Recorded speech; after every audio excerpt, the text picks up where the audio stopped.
At the beginning of the movie, we see a small town in Colorado waking up to the news that the state has sent military forces to enforce a 24-hour quarantine. The roads are blocked, and no one is allowed to enter or leave the town. Soon, a traffic jam forms, and frustrated residents start arguing with soldiers because no explanation is provided. One couple, in particular, is desperate to leave so they can take their sick son to a hospital in the city. Corporal Sarah convinces them to visit the local hospital instead, explaining that specialists are already there treating sick patients. However, when she asks Captain Rhodes if this is true, he coldly tells her to follow orders and keep quiet. In a warehouse, as Trevor announces it's time to leave, Kyle's nose begins to bleed. Kyle asks Nina to go home with him, but she's worried he might be sick and leaves on her own. Kyle drives away in Trevor's car while Nina crosses through the forest. Suddenly, she hears a loud roar. She tries to run but trips, rolling into a stream. The mysterious creature finds her, drags her away, and kills her. Later, a group of soldiers arrives at the roadblock. Salazar teases Sarah, but she quickly shuts him down and puts him to work. She then takes Crane to visit her childhood home. Inside, Sarah finds Trevor and Nina being intimate on the couch. Furious, she scolds them for ignoring her calls. Trevor and Nina are unaware of the quarantine, which angers Sarah further since their mother, Francine, needs constant care.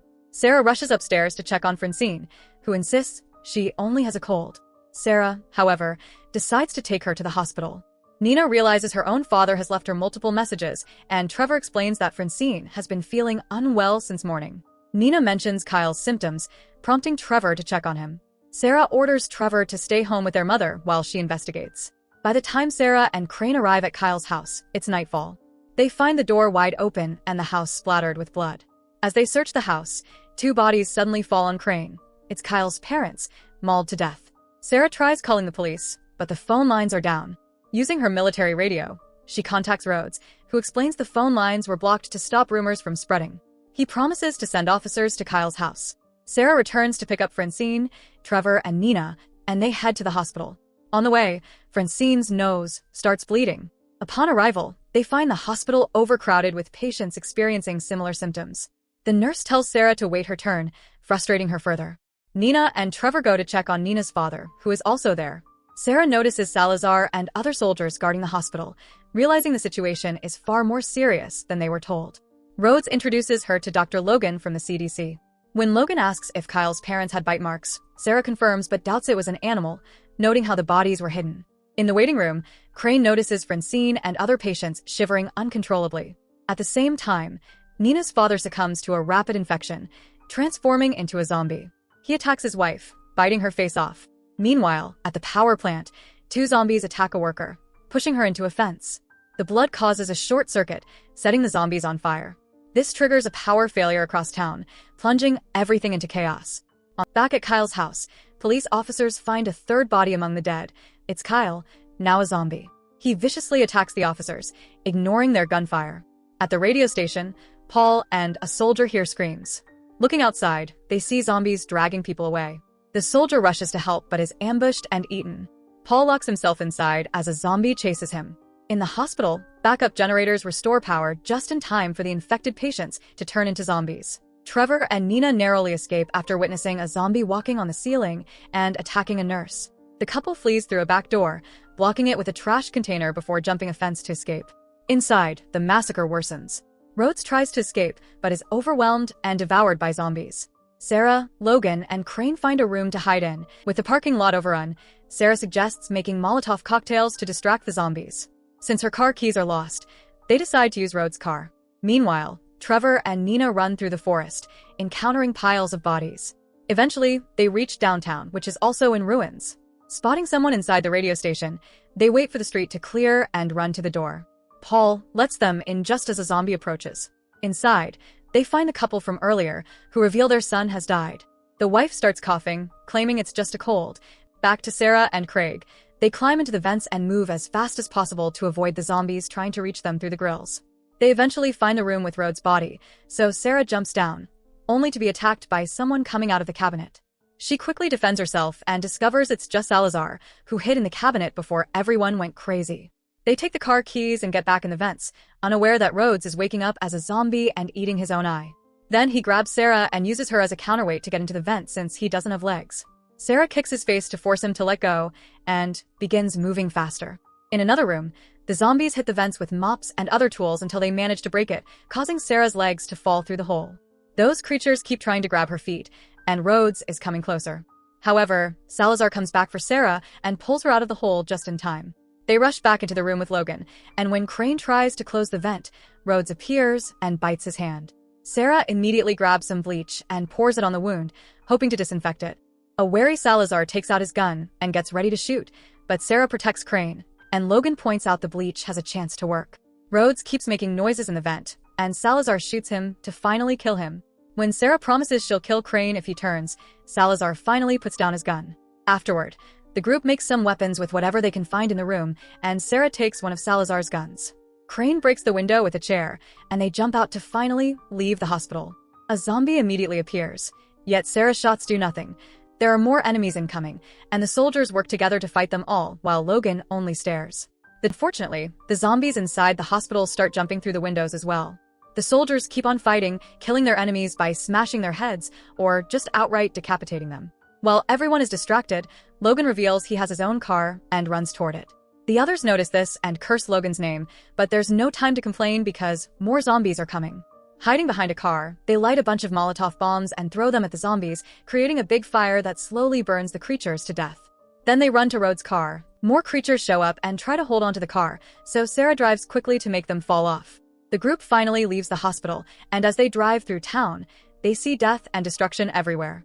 Eventually, they find a gun store, so Sarah ties Crane up in the car just in case before entering the shop with Salazar. Unfortunately, Crane starts bleeding, and by the time the others come back with a bunch of weapons, he's already a zombie. Salazar wants to kill him, but Sarah convinces him not to do it because Crane is harmless and already restrained. Then they drive away before zombies get too close. At the radio station, a zombie is trying to get inside using the emergency ladder, but Trevor throws a TV on his head to kill him. When he goes back inside, Nina shows him that the tissues in the garbage can have blood. She grabs a knife and threatens the adults to make them confess who is bleeding. However, they keep blaming each other instead. Suddenly, Paul freezes and begins transforming into a zombie, so a panicking Nina stabs his head to kill him. Trevor uses the radio again to send a new message through. Trevor looks out the window and sees Francine, so he runs out to meet her and ignores Nina's warnings. Francine is too far gone and tries to attack her son, but Sarah arrives and runs her over with the car. A crying Trevor can't believe she did that, and Sarah has to remind him that wasn't their mother anymore. Meanwhile, Nina runs upstairs to tell the old couple that they're leaving, only to find the room mysteriously empty. When she looks behind the couch, she finds the husband dead. The zombified wife appears behind her and tackles her to the ground, so Nina has to start fighting her using any object she can find in the room and even breaking the furniture. At that moment, Trevor comes in, and they start fighting her together with excellent teamwork. At that moment, Trevor and Nina push the monstrous wife through the window, and as soon as she lands, Salazar and Sarah shoot her to death. The shooting scares the zombies behind the gate, and now the group can leave in the car. During the ride, Salazar wonders why Crane won't attack them, and Sarah remembers Crane is vegetarian. Salazar still keeps mocking and threatening Crane, clearly not trusting him. They don't know where else to go, so Trevor tells them about the abandoned warehouse. Sarah takes the car through the woods, and they notice Kyle running among the trees. He jumps ahead and breaks the car's front window, causing it to lose control. As they struggle to keep Kyle's mouth away from their bodies, the car keeps going and crashes against a tree. Now Kyle is stuck between the wood and the broken glass, so Sarah can easily shoot him in the head. Afterward, the group keeps moving on foot and brings Crane along. So by the time they make it to the warehouse, Crane is done.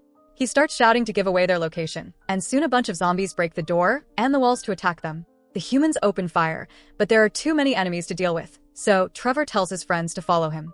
While the group goes downstairs to the basement turns out to be an actual isolated bunker. Then they open a door at the back and are shocked to find a full research facility. They check the computers for answers, but whoever was here deleted everything before running away. Suddenly, they hear a noise, so Sarah and Salazar start searching every room until they find Logan, who has been destroying the evidence. The duo threatens to shoot him until Logan explains he was part of Project Wildfire, which researched biochemical agents. He swears the project isn't behind the zombie virus, but he's interrupted by Trevor, who has found a video file on the computer. The recording shows a scientist admitting that the virus they created to attack foreign troops has mutated and lost control, so he had to kill all his infected colleagues. The video ends when the doctor transforms into a zombie too and destroys the camera. Hearing a roar nearby, the group leaves the office and finds the zombified doctor, so they start shooting him until he gets too scared and runs away. Salazar and Sarah go after him, only to discover he's escaped by crawling through the vents. The duo then goes back to the others. Logan has no idea where the emergency exits are, but Salazar recognizes this bunker as a model from the war and says they only need to find the missile silos to escape. As the team walks through the corridors, the doctor reaches from above and kidnaps Logan. He quickly kills him and then throws the body in front of the others. The group hurries up, but after wandering for a while, they still can't find the silo. Despite Salazar's protests, they decide to split to cover more ground. Sarah and Salazar end up finding the silo first, and they go through the first door without issues. However, after crossing the corridor, they find tons of zombies hiding in the next room. Both soldiers open fire, but the zombies surround Salazar and knock him to the ground. He tells Sarah to go on without him before the creatures begin eating him. Sarah quickly runs away, and Trevor drags her into another safe room. There, she finds a bunch of missile propulsion tanks, so the siblings work together to make some big fire throwers. Then Sarah returns to the corridor to get the Horde's attention, only for the doctor to appear behind her. As she struggles against her attacker, Crane reveals himself in the Horde and remembers his feelings for Sarah, so he starts firing his gun until he runs out of bullets. Angry about this betrayal, the doctor lets go of Sarah and runs to decapitate Crane. Sarah shoots a random zombie to get everyone's attention before running down the corridor again. The creatures run after her, but when they reach the door, Trevor and Nina activate the tanks. The result is giant flames that instantly burn the zombies down and reach every corner of the facility, not leaving a single monster standing. Afterward, the trio climbs out of the silo and finds Logan's car. As they drive away, they hear on the radio that the virus has been fully contained. However, on the road, a zombie is on the loose. So that's it. Hope you enjoy the story. Subscribe and press the bell icon for more videos.